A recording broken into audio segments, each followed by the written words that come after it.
On the Way Tapes 3, we got Top Ramiin in the building, man. Thank you for coming. How you doing, bro? Thanks for the invite. I'm having a good time. It's a beautiful time, man. First off, bro, how did you find about Made a Difference, and why did you eventually come to this camp? I mean, essentially my manager met him, and I believe I met Tim a couple of times, but I know he was my manager that was really like in contact with him. But I think the first time I met him was in Revolt World, but the last time we saw him was in a 24/7 artist event, and that's where we basically kind of built to get over here. And is this your first artist camp that you attended? Yes, the other ones are internal, so I don't really count that because they're all like part of the team. Okay. I don't know. I guess yes and no. So artist camp, yes, like with like people that. Yeah, all our artists. So yeah, I'll say this is the third one. Never mind, I lied. We've been to 3. So artists that you already work with, but something that's Correct. outside of the the people you work with. That's why I was like, oh, this is new. I get to meet other people, see how other people think, because I kind of have an understanding of my team, but now to see other teams, I'm like, okay. But it's cool to see everybody's process. It's very like, it makes me open to see like, all right, maybe I can change something on this thing, or do it this way, or try it out like that. Yeah, bro, with you tapping in with new artists, what's your observation so far? I mean, you've been here for 2 days, you've been collaborating on music. What's some key takeaways you see so far? Now I just see, I like the efficiency of a lot of people. Like everybody's trying to get it all together. I kind of do it where I bunch things together and then just rush it out. But I see other people like go and like get a song, go. So it's like seeing that, I'm like, okay, that's cool. Like I like that. I see how like the process moves forward and stuff like that too. I have unfortunately always been like horrible at finishing things, so that's my biggest thing I'm tackling right now. Just finish. Trust me. Nah, for sure, bro. Let's kind of let the viewers in on Top Ramiin, man. What kind of got you into music in the first place?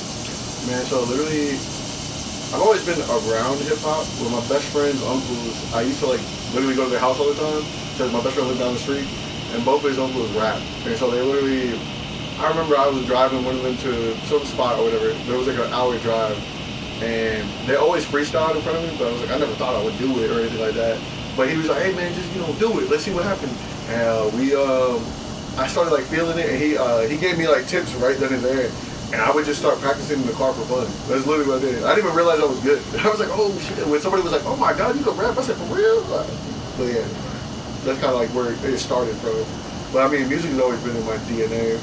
My family, like, literally my dad plays like bongos and congas. He's done it for 40 years. I've been around church choirs and all that stuff for like salsa stuff, for like Puerto Rican music and all that stuff. So I've kind of seen it, but I didn't realize I was actually going to be in it at one point. But yeah. Oh, so it sounds like you kind of tapped into multiple genres. Mm-hmm. Yeah. What's your favorite genre of music to make? It's always going to be hip hop. I'm still a hip hop head until I die. But I mean, like, I think now that I've gotten older, I can appreciate like my dad's salsa music, where I used to be just like, oh, like it's boring. But now I'm like, oh, okay, like damn, this shit crazy as hell. But now, it's really just me learning music and be like, I understand how this goes. But it does like help me like tap in like different rhythms and stuff like that for hip hop, because there's certain things like hip hop, R&B. I mean, what do you call it? Hip hop trap versus like a Spanish trap. There's just naturally different rhythms, and I'm like, oh, okay, I see the difference of it. But I mean, I definitely will still say predominantly hip hop. It's interesting you say you a hip hop head, bro. And I wanted to ask you, because I don't think I never really asked somebody this before. What do you consider the best era of hip hop? They always say that 90s was a golden era, but then they talk about like the 2010s for like the blog era. You had artists like J. Cole, Wale on the scene, and then in Atlanta specifically, I'm talking about 2015, Thug and Future, and it was just going crazy. So, even if you take all the way back to the 80s, you know what I'm saying? I don't know if you're a fan of them, but you had Rakim and them. What do you consider your best era of hip hop? See, that's hard because I like to study.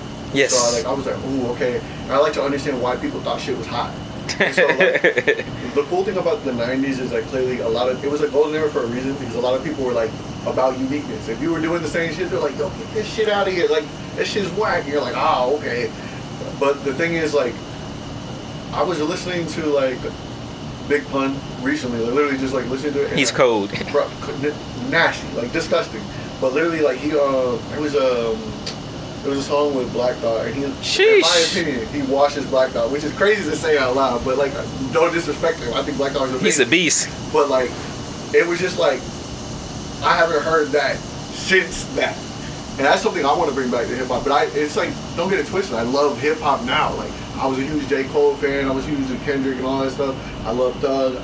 Being in Atlanta too gave me a better appreciation for Atlanta hip hop. Where I was like, damn, okay, this is the life that for real. Like, I see the resemblance of everything like in Atlanta. So I was like, all right, cool. But I would say I'll have to go with like the 2010s because I like 2000s and 20 like I'll say 2000s because 2008 was when I like was super into Wayne and I got into his mixtapes and like I'm just a big Lil Wayne fan. Like, so literally like you have all the dedication series and all that stuff. I was like a nerd and like looking up every fucking Lil Wayne mixtape you could think of. I did that shit. So that's my bias. But like don't get it twisted. Like Mos Def is still probably one of my favorite, or Yasin Bey, one of my favorite rappers. But then Lil Wayne was literally 1 and 2. So you was tapped into that Black on Both Sides and that internal thought. Black on Both Sides is one of my favorite albums. That shit is so good. And it's still relevant to this day, which is beautiful. That's great writing. Nah, literally. You was finna get into it. I can't go into it. We gotta talk about me. But no, seriously. Like, literally, I'm like, Black on Both Sides, bro, one of my favorite projects. And then when it came to Lil Wayne, I was younger, and so I got into him literally with the Carter 3. But I did my research. I think the Carter 3 has such a nostalgic hold on me that I really like the album, but I understand where like the Carter 2 is disgusting. Like, what? And the Carter got some hits too, so it was like, damn, it's like, yeah, you know, the series go crazy. So, bro, do you currently have any projects out or any singles? I have a couple of singles, but it genuinely, mine gonna be bullshit. It's been since like 2021 since I really dropped stuff because I started like rechanging, like just really studying artist development, so I'm trying to get into that stuff right now. And basically now I have another project on, like, I'm gonna say leading towards the end of the year that we're just finishing right now. But yeah. So you said we, is it the people that you're working with, or is it you as a solo artist? I said me as a solo artist. I said we because my engineer, producers that I be working with. But I mean, don't get it twisted, like, I got all my people on my team, we kind of just been pushing each other. But like during this time too, like because I'm a hip hop head, my homies, I appreciate their different perspective. Because I got into like house music because of my homie. I'm like, oh, this is different. Would I necessarily always make a house track? No, but I could use those elements to bring it into my music and things of that nature and stuff like that. But, so, you talked about you already kind of did something similar to this artist camp with people you're familiar with. With this being a camp that you're just now meeting new people and seeing the processes and flows, how do you think that this camp can possibly help your career? I mean, one, clearly it's a huge networking opportunity. I get to meet a lot more people that will also, like, a lot of people here are from Atlanta, so it kind of gets me more of a different perspective of Atlanta in general, and just really, like, a lot of people are just more tapped in, so I get to see that. But I also see how artists from Atlanta maneuver and work. That's really, I love that. I love that just to see how a city moves, because every city I've noticed moves differently, and it's cool to see, like, the differences and all that. So it sounds like you're not from Atlanta, that's correct? Yeah, I'm from Tampa, Florida. Oh, Tampa, okay. Man, again, we appreciate you just for being here, bro. You have left a positive impact on everyone, and we appreciate the vibes that you've already made. Is there any artists that you have worked with here so far that you're looking forward to doing a song with? I really, when it comes to artists, I would say I'm really trying to work with Easy because I haven't worked with him yet, and he said he does music too, so I'm going to push him up his own because he's been producing. I'm going to get his ass to actually make a song. Oh, man, we got to see that. Yeah. Because he's into hip-hop as well, so... Well, that's going to be a great collab. Man, again, we appreciate your time, bro. Could you just lead the people with, you know, where they can find you at? And I know you talked about what you got coming up, you know, with your project. But is there anything else that you got going on that you want to put to the light? I'm about to release my freestyle series, so that's going to be coming soon. So I have a couple things. And what I want with that, too, is people to be interacting and be like, yo, let's see if you can rap on this beat and da-da-da. So it'll be something to build with the community with. Well, to feed people until I can get to the project dropping and all that stuff. So I definitely know that is coming. That's a bet, bro. And like I was saying, let the people know where they can find you at. It's real simple. It's TOP RAMIIN. Don't forget the 2 I's. Hey, Top Ramiin, bro. Thank you again for coming to On The Way Tapes, bro. We appreciate you. Hell yeah, man. Let's get it.